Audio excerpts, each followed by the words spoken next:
Baik, selamat pagi teman-temanku yang terkasih.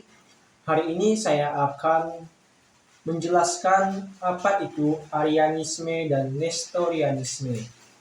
Nah, Arianisme dan Nestorianisme adalah dua ajaran yang muncul dalam sejarah awal kekristenan dan dianggap sebagai bidat oleh gereja Kristen Ortodoks.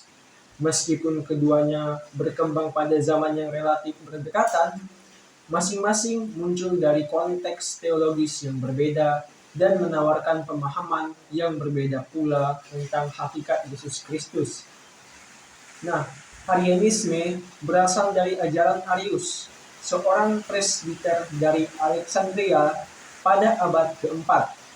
Inti ajaran Arianisme adalah membawa Yesus Kristus meskipun sangat luhur dan lebih tinggi dari ciptaan lainnya. Bukanlah Tuhan dalam pengertian yang sama dengan Bapa. Arius mengajarkan bahwa anak, yaitu Yesus Kristus, diciptakan oleh Bapa dan oleh karena itu memiliki awal. Dalam pandangan ini, Yesus bukan kekal seperti Bapa dan bukan bagian dari esensi ilahi yang sama. Arius sering mengutip ayat seperti Amsal bab 8 ayat 22 untuk mendukung klaim bahwa sang anak diciptakan. Oleh karena itu, dalam Arianisme, Yesus dianggap sebagai makhluk ilahi yang sangat agung, tetapi bukan Tuhan dalam pengertian sepenuhnya. Nah, teman-teman, pandangan ini menyebabkan kontroversi besar dalam gereja dan mendorong Kaisar Konstantinus untuk mengadakan konsili Nisea pada tahun 325. Disinilah ajaran Arius dikutuk dan rumusan iman yang dikenal sebagai pengakuan iman Nisea ditetapkan, yaitu menyatakan bahwa anak adalah sehakikat dengan Bapa. Artinya, ia adalah satu dalam substansi ilahi, yaitu tidak diciptakan, kekal, dan sepenuhnya Tuhan. Nah, konsili ini menjadi titik penting dalam pengembangan doktrin Trinitas yang ortodoks. Meski dikutuk, Arianisme tetap bertahan selama berabad-abad, terutama di antara suku-suku Jermanik seperti Visigoth dan Vandal, sebelum akhirnya menghilang secara bertahap. Nah, sementara itu, Nestorianisme dinamai dari Nestorius, seorang patrik Konstantinopel pada awal abad ke-5. Nestorius dikenal karena menolak penggunaan istilah Theotokos, yaitu pembawa Allah, untuk Maria, ibu Yesus. Ia lebih suka menggunakan istilah Christotokos, yaitu pembawa Kristus, karena ia merasa bahwa menyebut Maria sebagai ibu Allah yang berimplikasi bahwa sifat ilahi dapat memiliki asal mula atau kelahiran manusia yang menurutnya tidak pantas.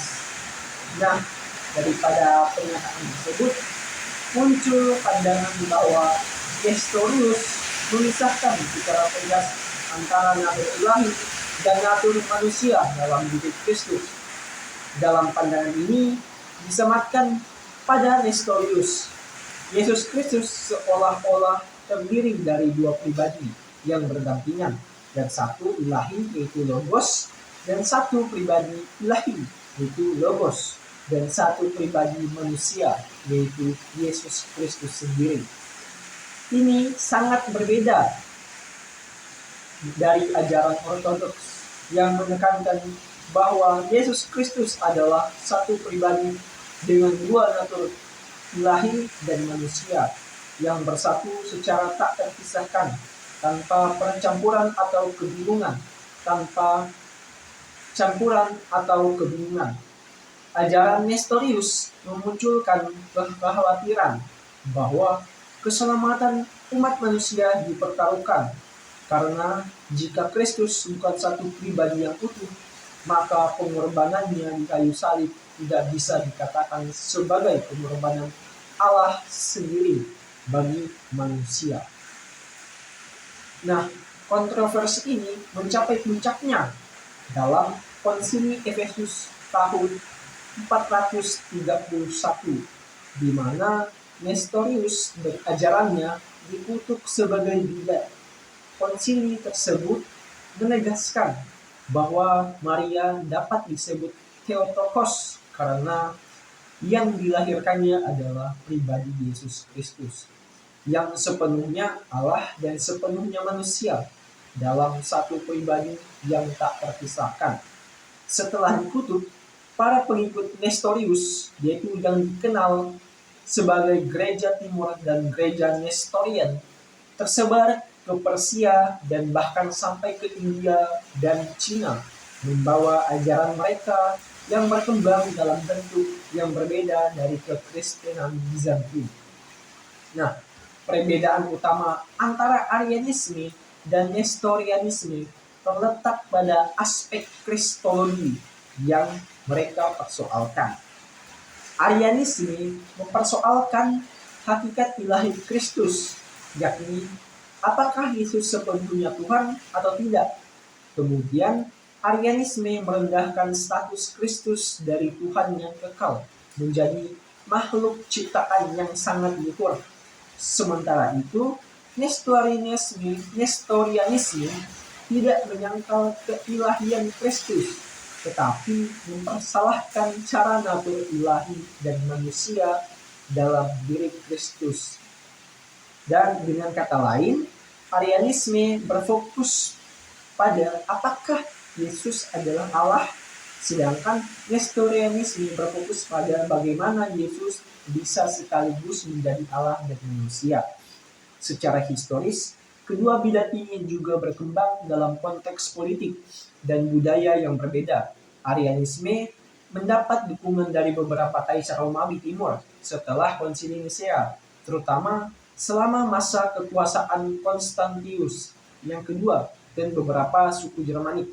Karena alasan politik dan identitas kelompok, Arianisme dianggap lebih mudah dipahami oleh para konversi baru ajaran monoteisme yang ketat lebih dengan Yudaisme atau bahkan pandangan paganisme tertentu.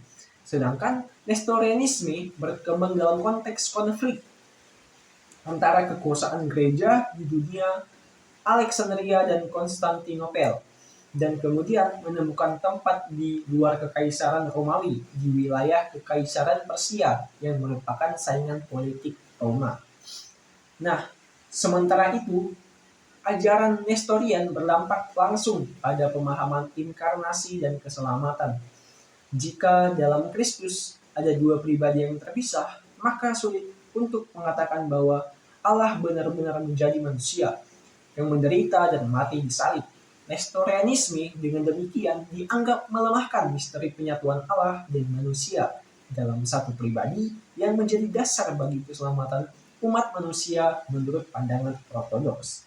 Nah, teman-teman, keduanya sama-sama ditolak oleh gereja.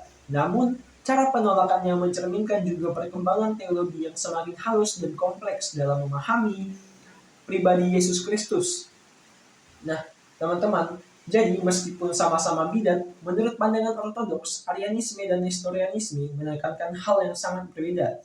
Arianisme berurusan dengan status ontologis Kristus sebagai anak, apakah ia adalah Tuhan dan ciptaan, sedangkan Nestorianisme berurusan dengan hubungan antara natur manusia dan natur ilahi dalam diri Kristus, yaitu bagaimana keduanya bisa bersatu dalam satu pribadi, yang satu lebih metafisik dan yang satunya trinitarian yang lebih bersifat kristologis dan antropologis.